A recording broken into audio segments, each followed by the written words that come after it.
Our guest today is an entrepreneur, inventor, and podcaster.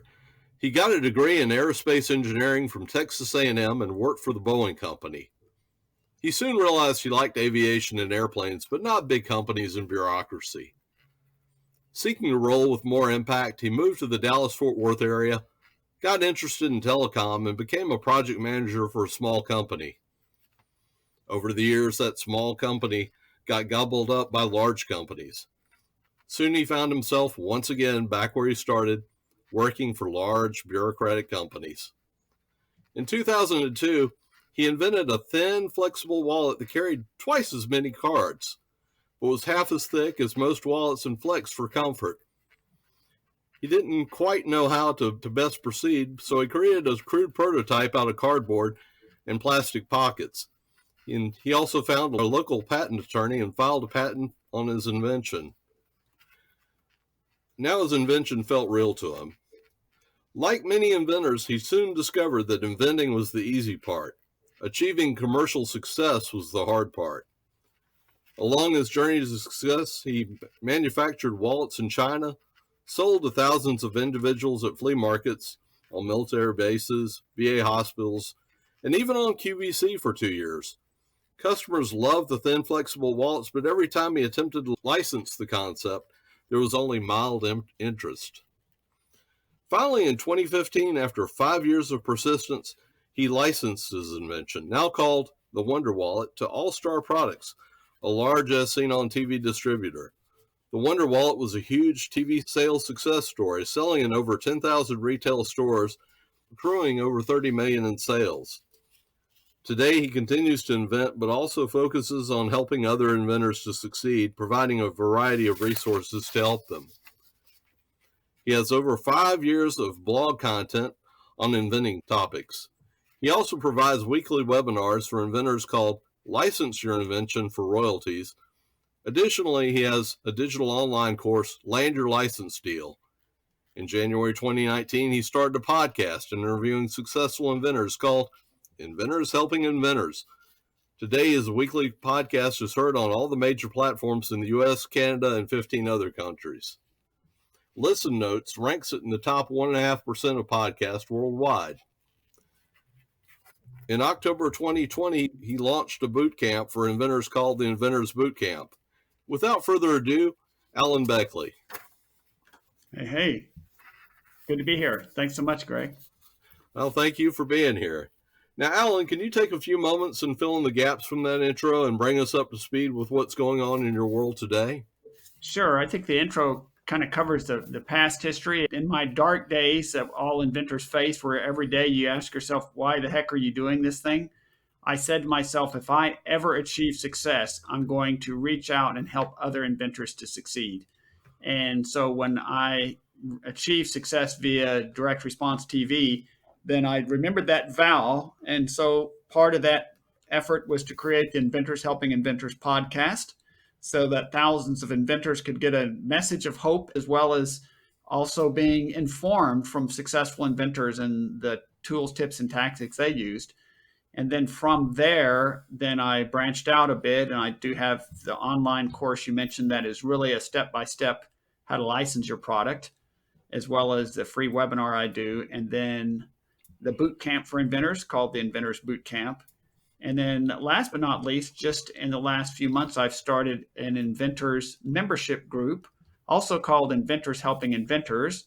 So for only $25 a month, inventors can connect with top-tier inventors, resources, et cetera. So that's a long-winded part of what I'm doing, but those are the three key areas where I'm helping inventors to have more success. Okay. Now, I didn't mention this in your bio, but I understand that you're fluent in English and Spanish, which I can understand, but you're also fluent in Mandarin. How did that come about? Well, I wouldn't quite say fluent, but I've taken 4 years of Mandarin. Language is great for your brain. And as we get older, we think about that sort of thing a bit more. And so I've taken Mandarin for 4 years, and I've been to China twice. Once was to actually see my product being manufactured. And I decided if I was going to take on a real challenge, then Mandarin is one of the hardest languages to learn out there for sure. So that's where that interest has come in. Okay. Now, did you come from an entrepreneurial background or an inventor's background at all? My dad was a veterinarian. I'd say that I came from an adventurous background. My dad was in some ways like an modern day Indiana Jones. I lived in Panama for about 10 years and was born there in the Canal Zone. And that's where I got an interest in Spanish. But within my family, I'm the only one who's truly, I guess not the only one who's truly an entrepreneur, but the main one who is. My sister ran her own medical business as a dermatologist. I guess that's a long winded way of saying mostly no, except I came from an adventurous background, a travel background, and entrepreneurship was not such a unique surprise that way. Okay. Now, can you describe what you were doing in your job at the telecom before becoming an inventor? In telecom, I got into project management because that was the closest thing to being a consultant and being paid a paycheck every 2 weeks that I could find. So I got to be an entrepreneur, so to speak, and do something different and wear different hats every day, which I really liked. As long as I was working for smaller companies, that was the experience. But of course, as the big companies gobbled up the small companies, I found myself, as you just described, back to square one.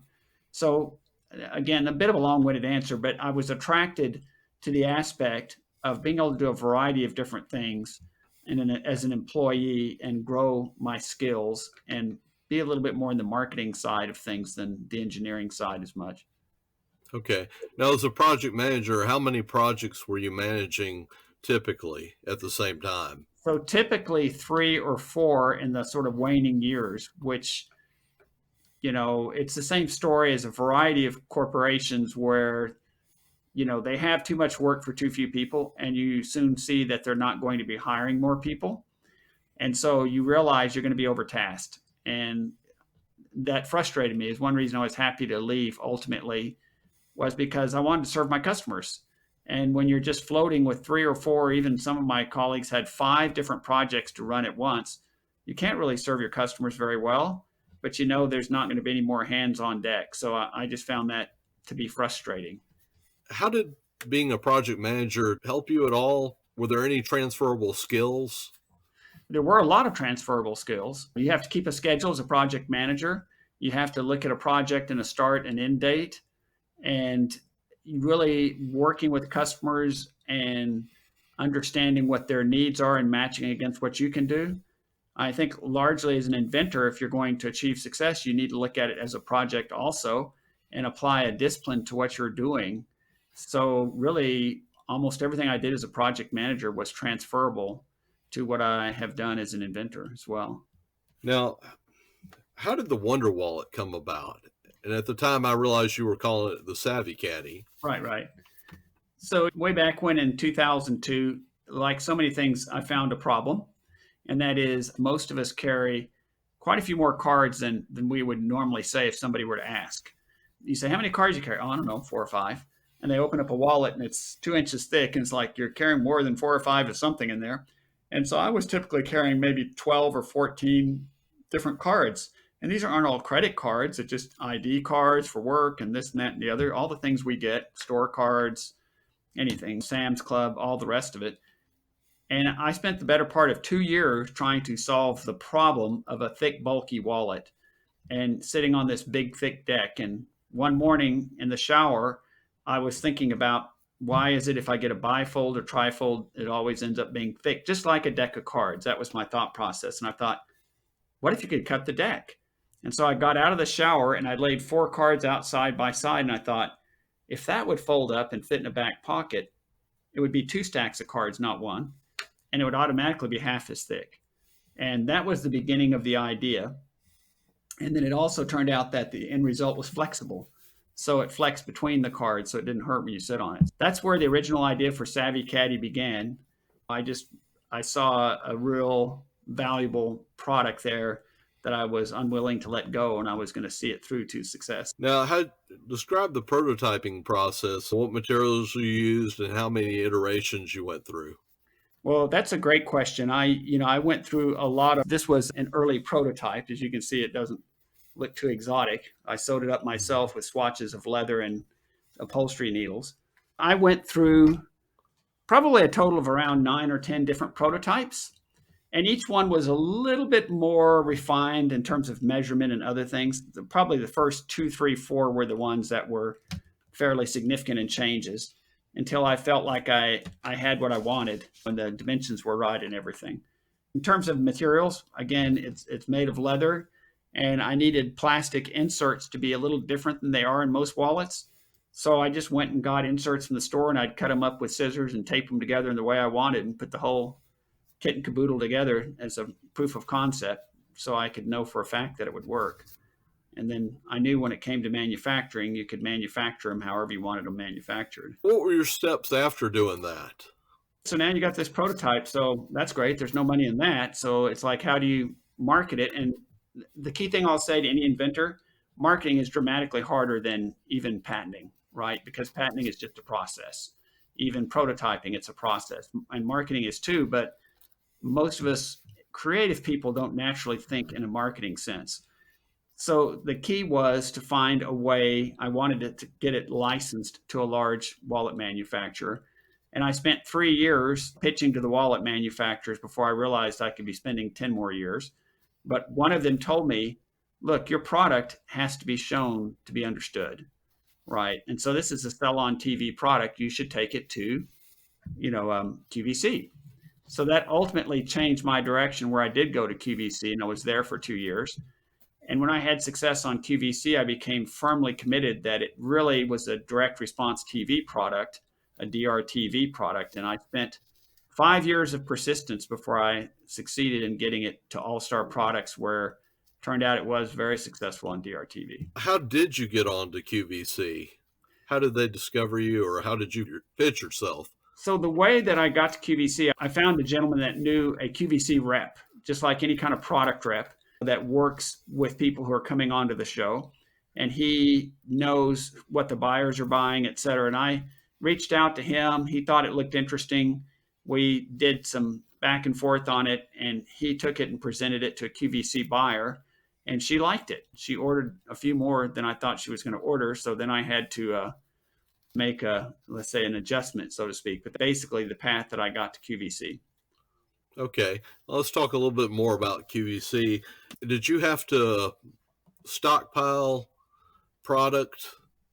From what I understand, you've only got a few minutes to actually pitch, and then it can be crickets or it can be gold. That is absolutely right. Give me a couple minutes. I'll kind of give you the clear picture of what QVC is like. I think it'd be helpful to listeners. QVC is 100% risk because they're giving you the opportunity to be in front of roughly 92 million total potential viewers. It was not that many at any one time. And you do have about 4 to 5 minutes on air, and you don't actually have all that time. You've got about 2 minutes really to make your pitch.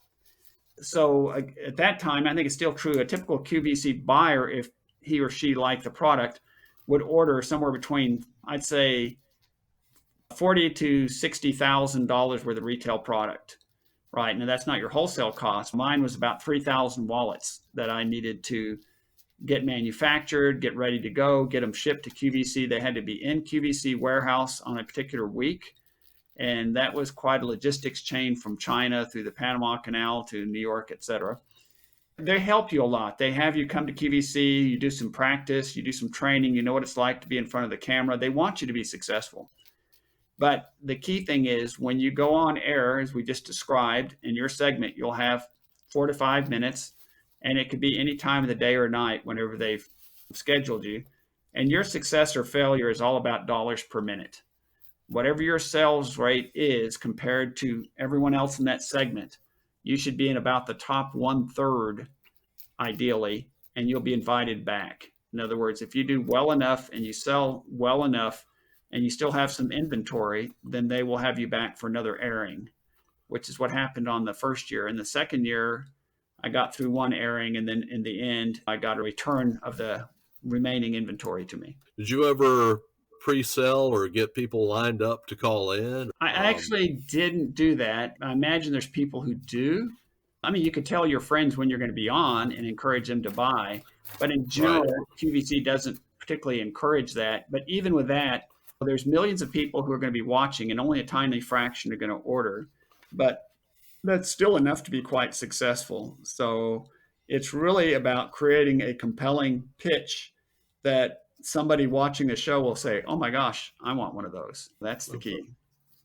I just remember watching the movie Joy and having Jennifer Lawrence, who was the Yep. part of Joy, pitch, and there were crickets, and then our good friend calls up and orders one and raves about it.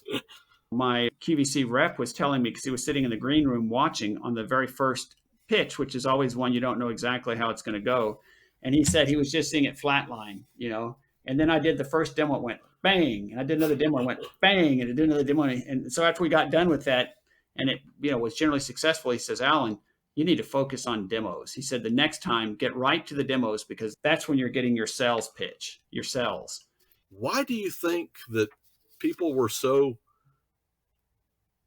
loath to license it? It seems like it'd be a no-brainer, especially after it appeared on QVC. Well, I can actually tell you specifically why, and it's something unique to the product. And that is the wallet itself is physically a little larger than other wallet types, and it does fit in all pockets. But most people's experience, most men's experience, is they buy a wallet in the store and it looks quite small, and they think, "Oh, that's good." And they load it up with cards and become thick. So they project what they see in the store is going to become fat when they put their cards in it. So if what they see in the store looks thicker to begin with, they don't get that it's going to flex, so it'll be comfortable, and that this actually has 24 cards, so it's incredibly thin for the amount of volume. So it had to have a story told, so to speak, to be successful. So that's why QVC was a success. So then why in the world would it do well in stores after DRTV? Well, 5,000 commercials, right, or thereabouts, and all these people have heard Wonder Wallet. Somewhere in the back of their mind, they've heard it. And they go to a Walmart store and they say, "Oh, there's that Wonder Wallet. Oh, I heard that was good." They don't even know where they heard it, but it clicks. And they say, "Yeah, I'm going to give that a try." Whereas if it just said Wonder Wallet and they'd never heard of it, they'd say, "That's interesting." And they'd move on to the next thing. I hate the way you just explained that, because I totally can identify with that. And I would like to think that I'm smarter than that. Don't take offense in the sense that we're all like that when you look at it. And that is throughout any product in a retail store, the average person looks at about 6 seconds before they make a buying decision. So they're looking at the toothpaste and they're looking at, "Well, this one makes real white teeth. This one looks like, I usually buy Crest." And I just buy Crest. I mean, that's the way it tends to go. There's a real brand identification that drives a lot. Okay. Now, going back to the direct response TV model, can you talk a little bit more about the direct response TV? You mean how it's different, for example, than QVC, or how it works? Yeah, a little of both, actually. So one way to think of QVC or HSN is the product will be on occasionally. If you're very successful, you're like a Lori Grenier, you might have a product on once a month or something like that. But across a year, you're not going to see it tons and tons of time for most people. So it's still good, but it's nowhere near the exposure of something that is on DRTV, because as I described, there's thousands of commercials. And when they drive it into retail stores, the sales there are something like 7 to 12 times as much as the sales that they have through the portal where people see it and order it from TV. So the key thing about the success within DRTV is people still do watch television commercials. That's part of it. And they don't do just TV, they social media and online, et cetera, as well. But the key is to drive all these commercials, create a huge awareness. And then when it drives into retail stores, that's where the money is made, and also online, et cetera. And so that's really the model. And it is very close to meritocracy. And by that, I mean, there's specific metrics for any product they look at: the average cost per sale, the average sales per call. And if those metrics aren't where they need to be, it is not going to get a green light. It'll get a red light and it'll never go a step further. And that's why probably 90% of the products that are taken to DRTV, no matter how good they look, if they don't make the metrics, they're not going to put millions of dollars behind doing a big push behind it. Do you still have an agreement with All-Star Products? Well, I don't. One of the things about that is a huge sine wave, and it typically lasts about 2 years. And then, as it begins to sell rate begins to go down, then they move it out of the market. So it's mostly out of the market now in terms of DRTV. What inspired you to start your own podcast, Inventors Helping Inventors? So, as a result of having achieved some success as an inventor and realizing that 95% of all inventors never make a profit from their product, and there's some specific reasons why this is so, I really wanted to reach out and create a message to thousands of inventors, a message of encouragement on the one hand, but also a message of reality on the other. And then I thought it would be exciting to have successful, interesting inventors on each week. So I've had people like Aaron Krause from Shark Tank and the Scrub Daddy and some pretty amazing people like that, plus just lots and lots of inventors with different kinds of products. I feel like it's serving a really good mission, and that was my mission, was to provide encouragement, information, and inspiration to inventors everywhere, and in a format that I didn't see at that time was out there so much, and still not so much even now, but it was a little different format, than some others. There's some other invention Certainly. podcasts, but I think yours by far gives a lot of good information. Well, thanks for And that. Yeah, and I will say there are some other good podcasts out there now. So I'm good friends with Jim DeBetta, and I was just on his podcast. They have a good podcast as well for inventors. do you have any other invention products of your own that are currently ongoing, or ideas in the background? I've been working on my little flashy disco like cat toy for an embarrassing number of years. And when I say working on, I've been so busy with these other things that I'm doing, it's not getting the attention it should. But I think it has some potential. And I have a few other ideas. But again, the things that I'm doing that I described to you do take up a lot of time, but also they help other inventors. So I'm kind of on that mission for a while. Yeah, I can understand that. And plus, do we really need cats that can disco dance? We But might pet actually. toys, well, it's just the flashy little lights and all that. Pet toys are a particularly good place to invent because people buy such things in good economies, bad economies, and especially a cat toy. If they buy a toy for their little cat and the cat they're not likely to rush back to the store and demand a refund because the cat probably goes for about half of what they get. So that's a good Yeah. product to be selling, right? Because the bar is set pretty low. Yeah, we had an elderly dog, and I bought an embarrassing amount of stuff that I thought would help him Uh-huh. that never really worked like I thought it would and never got used, but it's not like I Maybe returned it. I had my cat for 20 years, but I need to get me another one. He was a great cat and really missed him when he was gone. But I certainly bought a variety of things for him and made me feel good, and it seemed to work for him. So it's all Yeah. good. If you'd like, if you get me your shipping information after the show, I'll get you ours. No, I don't think I'll take that. I won't take you up on that deal, but yeah. How should somebody validate their idea, both to make sure that it's viable as well as to make sure that it's not already out there? Such a great question and very near and dear to my heart. And to do a little commercial, it's one of the key parts of the boot camp for inventors that we do about once a month. How do you validate your product? Well, one of the first things that you should do is to compare it against other successful products. There's 7 key parameters that you can use, and it's not just inventive products. And some of them are pretty much common sense. Like, is the market for it? Are there millions of people who would buy it potentially? You don't want a niche product ideally. And can it have a 3x to 5x markup? This is super crucial. Your cost should be about 20% of the retail sales price, or it will not be successful. Does it solve some kind of a problem or something that will make people, feel like it's compelling and they want to buy it? So doing that due diligence to compare it that way, and then secondarily, doing a lot of research to see if it already is out there or it already exists. And very frequently it does. There's 11 million issued patents, most of which have never seen the light of day. And if you're going to, license it, you very likely will need to have a patent on it. And if something from 30 years ago is sitting there in the patent office that's quite similar to yours, you probably won't get a patent for it. So doing that due diligence, seeing if it really is a genuine need, or it's a product that would solve a problem in a way that would be enticing and interesting to people and somewhat compelling, and that it can be made and manufactured at a price that is profitable for everybody, would be some of the key steps to validating the product, if that makes sense. Okay. So, like maybe describing your product on Google and then going to the images, taking a look that way.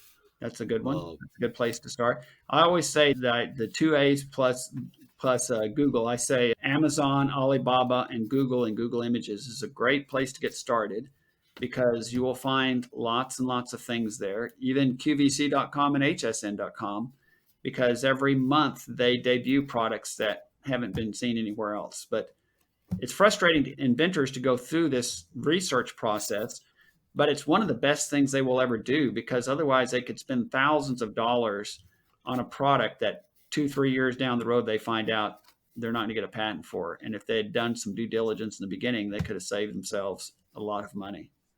what actually is the life of a patent? So if you were to find something that had, we'll say, for example, had been out 30 years or had been patented 30 years ago, has that necessarily expired? Yeah, it has actually. It's 20 years from the filing date that the maximum time you can get for a patent. You couldn't obviously patent it again, but Correct. you could conceivably create the product yourself and market it, manufacture it yourself and sell it. You probably couldn't license it to Yeah, anybody. and it's not quite that cut and dried because there are things that do license that aren't even patented. And there's lots of things in the marketplace selling that aren't patented. For one, like you just described, it's a crowded marketplace and you couldn't get a patent on it, but still it's unique enough to sell. The thing to think about is it's not just whether or not it's patented, it's if there's something in the public domain anywhere, then that would make it unpatentable. If the patent examiner says, oh, well, this product exists in the public domain, even if it's not a patented product. So the bar is kind of high on patenting. Yeah, I think I remember watching the Shark Tank episode with the reader rest, where the Uh-huh. guy had the little magnetic clip on his shirt and he put glasses in. And I thought, yeah, I Kind can of, see yeah. using that. Yeah, yeah, And then I thought a pen would be good.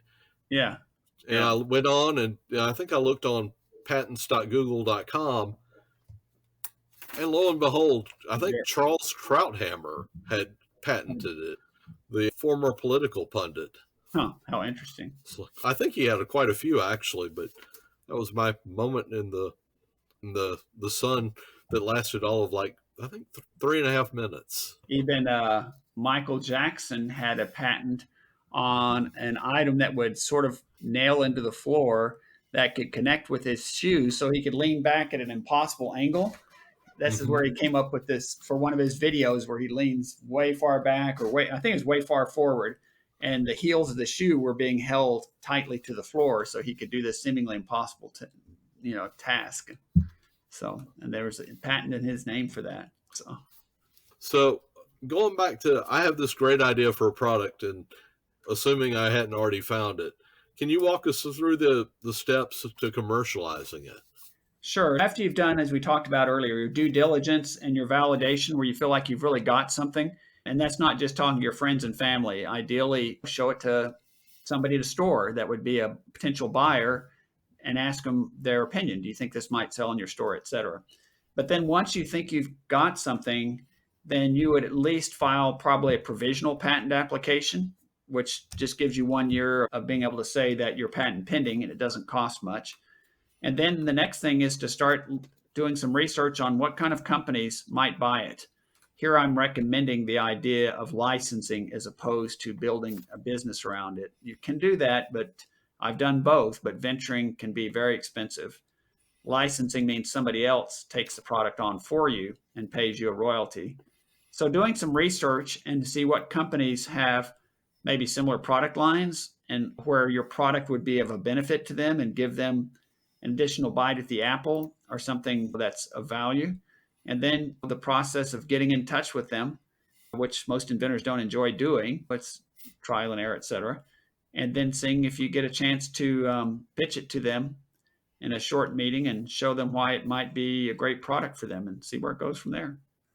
Are there any instances where it's advisable not to get a patent or just not necessary? You may not be able to make a broad blanket statement, but what I would say is lots of toys are not patented for a simple reason.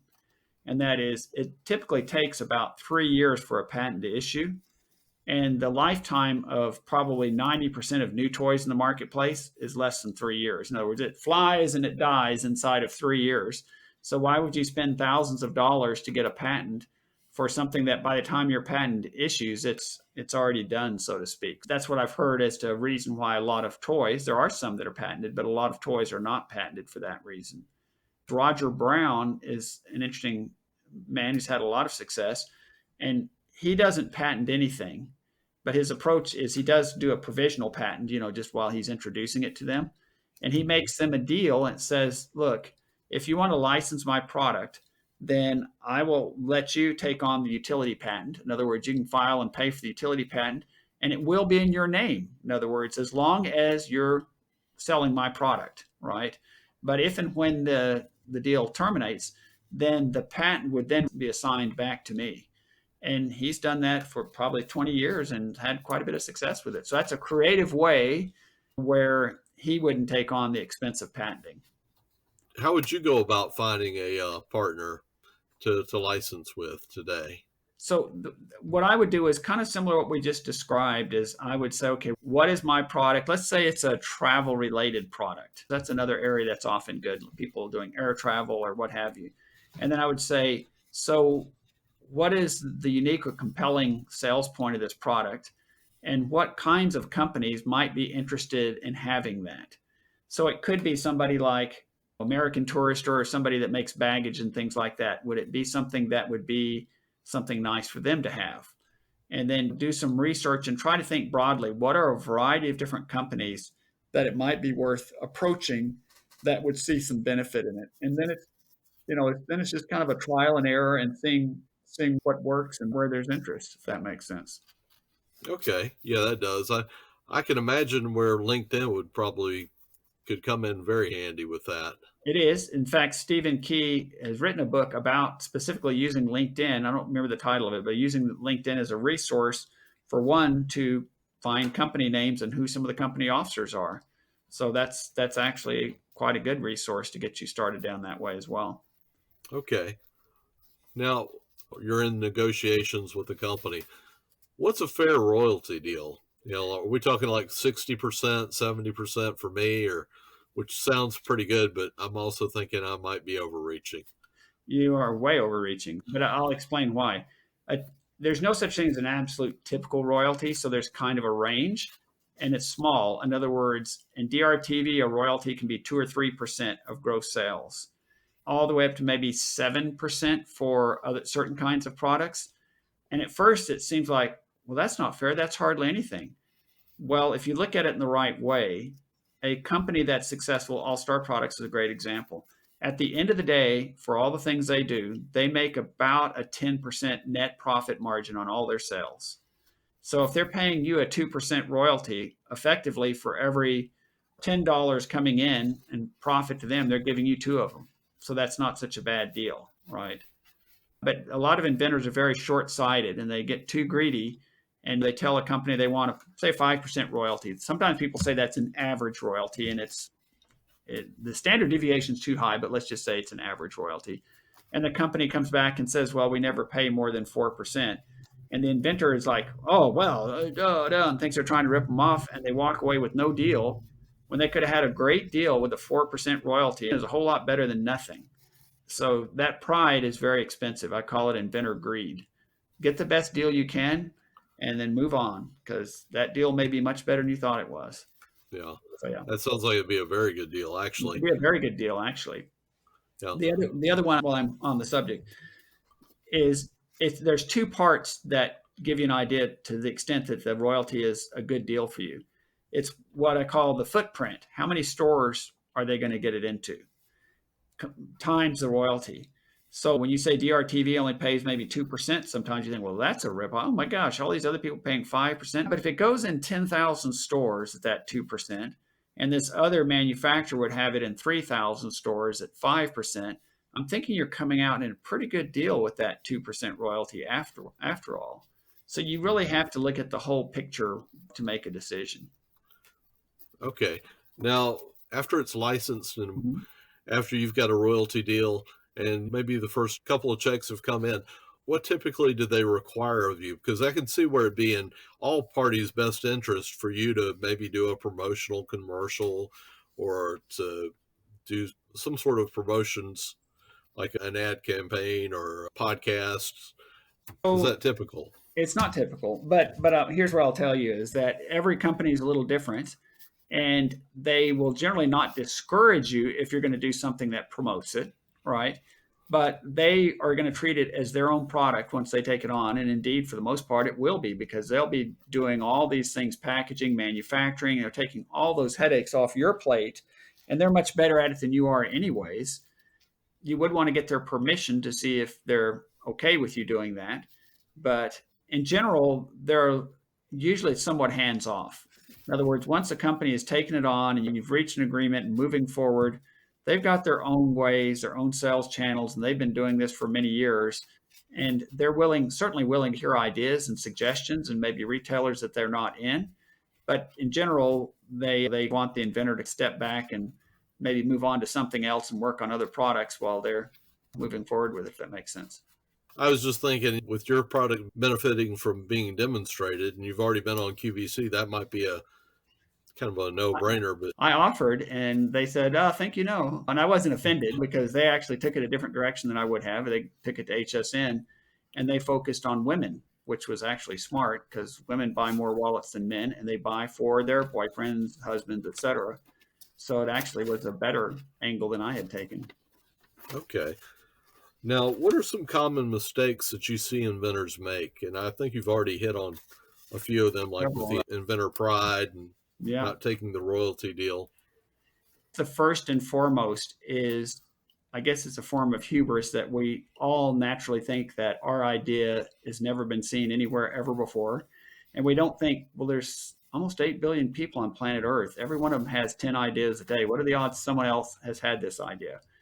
And also, we don't want to search too carefully because we're afraid we'll find it, right? We don't think about, well, if it's there and we don't find it and we spend thousands of dollars and then later it comes back that it's already there. That's logically thinking. We're thinking emotionally, like, I don't really want to find it. So I'll just look in a couple retail stores. It's nowhere. And I have inventors every day say, oh, I looked everywhere. There's nothing like it. And I'll go to Walgreens and I'll say, there's something right there that's selling in a Walgreens. Looks an awful lot like it. So number one would be back to doing a due diligence and really doing a product search to see what is out there that's selling that is similar. And if it's your good fortune that you can say there's nothing quite like it selling out there, then that's good. I guess number two is falling to the siren songs of invention marketing companies, right? Because actually I could write the script for one of these companies, right? They will usually shake an inventor down from $10,000 to $20,000. And they'll reach out and they say, oh, Mr. Mills, oh my gosh, you do realize this is $1 million product. And you say, that's what I've been telling everybody else, but they don't listen. They say, oh, sir, this is a great product. And you know, we've seen some, but this is a really good one. And you go, well, yeah, you know, and you say, well, can you help me? And they say, oh, are you kidding? We have relationships with all the big box retailers. Now, what that means is I do too. I shop in Target and Walmart's, and so that's meaningless statements, you know. But they'd say, "Oh yeah, we have relationships with all these companies. We can get it in the marketplace in a big way," and they're just fluffing you up, and they're telling you exactly what you want to hear. They make it sound very easy, and the road to riches. This is $1 million product. It's a good thing you brought it to us. You know, we can get you there, and then it gets to a certain point where how much is this going to be? And you say, well, sir, this month, I'll just tell you, the boss can let me do this. It's really just $9,950. Now, we usually are looking at about $12,000 with our clients, but I'm going to make you a deal. And the guy says, oh, I don't know. I mean, gee, that seems like a lot. I need to talk to my wife about that and go, oh, you need to get her permission. Well, no, I don't have to get her permission. They're playing that male ego and all this. And then if they push back some more and say, well, no, that's okay, we can just let it go. And they keep trying to get the person hooked. So the next thing they'll say something like this. This is why I say I could do the script if I was not a very ethical person. They can then say, sir, let me ask you, do you have a college degree? And, well, yeah, I got a college. Well, did that cost you what? At least $30,000, didn't it? Well, yeah. Well, sir, if you're willing to invest that in your career for something that pays you well, wouldn't you be willing to put, you know, $10,000, $12,000 into $1 million idea? Are you really even serious about your product? Anyways, I gave you a long-winded answer, but that's number two, is to get hooked by folks like that. I see it happening every day. If it sounds too good to be true, it usually is. Mhm. So those are two big ones, the mistakes that inventors make. We didn't mention this in the bio, but you've got 2 books out, Daring to Invent, 8 Mhm. Steps to Turn Your Idea into a Successful Product, and 6 Small Steps to Big Change, How to Upgrade Your Life One Tiny Action at a Time. Now, they both came out in 2016 and 2017, Right. respectively. Uh-huh. Right. Do you have another book in you? I probably do. I just haven't put too much time into the ebook and all the rest. I actually recorded the audio for those myself at the time. Probably at some point I'll have a book about my whole journey, but I'm just not ready to do that yet. Okay. Now, what has inventing meant for you personally? How has it changed your life? Honestly, in a variety of ways. When I was working with my telecom buddies, still have a lot of buddies in telecom, and I was thinking our paths diverged in 2009 when I went full time going towards QVC, et cetera, and they continued doing their jobs. And I look at it and I say, if I just continued to do what I was doing, I'd make a good living. But I don't think I would have made 2 trips to China. And then as a result of the success that I had from All Star Products, I took a 16-day vacation in Australia, one of my favorite places to go. And then I also took my kids to visit Machu Picchu. And more than anything, even if I hadn't had the success to do any of those things, the expansion and the fun of creating something that is meaningful and that people say, oh my gosh, I love this product. Everybody in my family's bought it. That feedback when you have a product that people love is something that is worth a lot because you're actually doing some good in the world, so to speak. It's a lot bigger than just you, or you would never continue. When you got discouraged, you would just give up. If your only answer was, I can get rich, it's like, well, I'm not getting rich now, so that wouldn't be very fulfilling. But if you've had somebody like I did, because I sold it to a lot of veterans to VA hospital and military bases, I had people that tell me that their sciatica was better now because they're not sitting on a thick wallet, and many, many stories like that that made me realize that my life is richer, so to speak, for having chosen to take a path that's very different than what others have done. And I've helped quite a number of other inventors to get some real traction, and that's satisfying as well. I know you mentioned that you love to travel. Where are some of your favorite destinations? So I love Australia, and I've been to almost every Australia. major city in Australia twice. Super big fan of British Columbia and Vancouver in particular. I lived in the Seattle area for about 3.5 years, but Vancouver is just a delightful, beautiful city, and British Columbia in general. And then I've been to China twice. I'll probably go again at some point post COVID because I would like to see Shanghai, but I've never been to Europe yet, so that's a plan. And I do plan to go back to Panama, where I lived for 10 years. It's been 30 years plus since I've been there, just to see all the old stomping grounds and that. And I love to travel. There's so many places I'd like to go. So I'm not giving up on that anytime soon. So definitely there'll be another trip to Australia and a trip to Panama and some point a trip to Europe. So that'll keep me busy as a mere lad of 65 for quite some time, I suspect.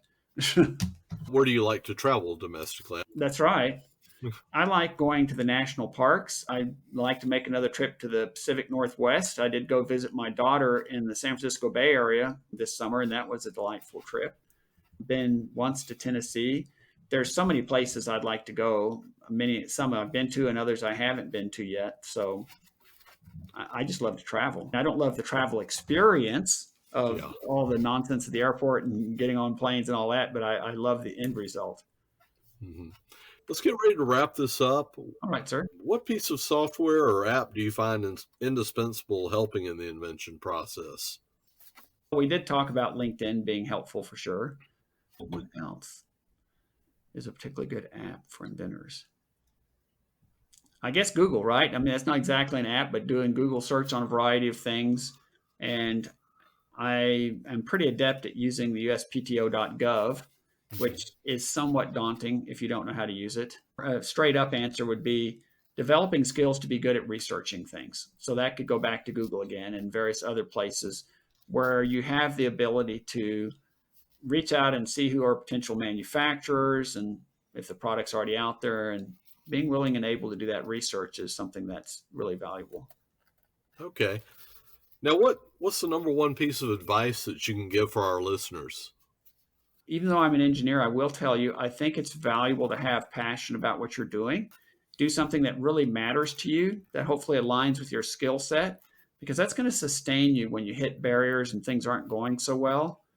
And also, people like to buy from somebody who is engaged with what they're doing. I mean, if you go to the store and somebody's like, "Oh, it's all there, just knock yourself out," like, really? If they're saying, "Oh my gosh, this is what you need. Let me show you. It's really cool," and you're like, "I want to buy that." So having some passion around what you're doing, and then treat it like a career, right? In other words, become knowledgeable. Go out there and buy, for an inventor in particularly, but entrepreneurs too, buy the books that teach you about the patent process for an inventor. Buy Stephen Key's One Simple Idea, and buy my books if you like. Listen to the podcast. Lots of free information. The world's a great podcast out there. Be an educated consumer in whatever realm that you're in, and really find joy in the process and not look at it just as a destination. So that's a very long-winded answer to your question, but those are the two key things I would focus on. Okay. Now, what's the best way for our listeners to check you out and get in touch with you? My website is alanbeckley.com. That's ALANBECKLEY.com. And almost everything connects to that. So if you're interested in looking at my boot camps for inventors, that's alanbeckley.com/bootcamp. And you can always find my podcast, which is Inventors Helping Inventors. And it's on, you just do a Google search on that, you can find it. But also alanbeckley.com/podcast. And what else? The last one I'd say is for my membership group. That's alanbeckley.com/IHI25. And that would give you all kinds of information about it. But so alanbeckley.com will get you to most of it. ALANBECKLEY. Okay. Well, that's a wrap. Thank you, Alan, for being a guest on Entrepreneurs Over 40. Well, you bet. Thank you so much for having me as a guest.